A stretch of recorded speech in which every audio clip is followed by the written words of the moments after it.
شروع اللہ کا نام لے کر جو بڑا مہربان نہایت رحم والا ہے۔ پیغمبر صلی اللہ علیہ وآلہ وسلم نے تیوری چڑھائی اور منہ پھیر لیا کہ ان کے پاس ایک نابینا آیا، اور تم کو کیا خبر، شاید وہ پاکیزگی حاصل کرتا یا وہ سمجھ جاتا تو تمہارا سمجھانا اسے فائدہ دیتا۔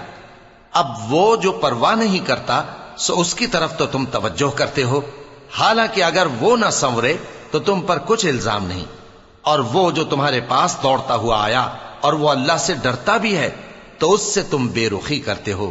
دیکھو یہ قرآن نصیحت ہے، پس جو چاہے اسے یاد رکھے، قابل ادب ورقوں میں لکھا ہوا، جو بلند مقام پر رکھے ہوئے اور پاک ہیں، ایسے لکھنے والوں کے ہاتھوں میں ہیں جو بلند مرتبہ اور نیکوکار ہیں۔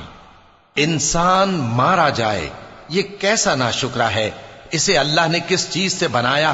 نطفے سے بنایا، پھر اس کا اندازہ مقرر کیا، پھر اس کے لیے رستہ آسان کر دیا، پھر اس کو موت دی سو اسے قبر میں پہنچایا، پھر وہ جب چاہے گا اسے اٹھا کھڑا کرے گا۔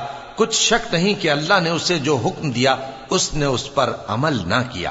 تو انسان کو چاہیے کہ اپنے کھانے کی طرف نظر کرے۔ بے شک ہم ہی نے پانی برسایا، پھر ہم ہی نے زمین کو اچھی طرح پھاڑا، پھر ہم ہی نے اس میں اناج اگایا اور انگور اور ترکاری اور زیتون اور کھجوریں اور گھنے گھنے باغ اور میوے اور چارہ، یہ سب کچھ تمہارے اور تمہارے مویشیوں کے لیے بنایا۔ تو جب کانوں کو پھاڑنے والی آواز آئے گی اس دن آدمی اپنے بھائی سے دور بھاگے گا، اور اپنی ماں اور اپنے باپ سے اور اپنی بیوی اور اپنے بیٹوں سے بھی۔ ہر شخص اس روز ایک فکر میں ہوگا جو اسے سب سے بے نیاز کر دے گی۔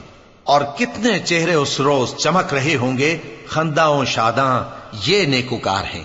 اور اس روز کتنے چہرے ایسے ہوں گے جن پر گرد پڑ رہی ہوگی اور ان پر سیاہی چڑھ رہی ہوگی، یہی لوگ ہوں گے انکار کرنے والے بد کردار۔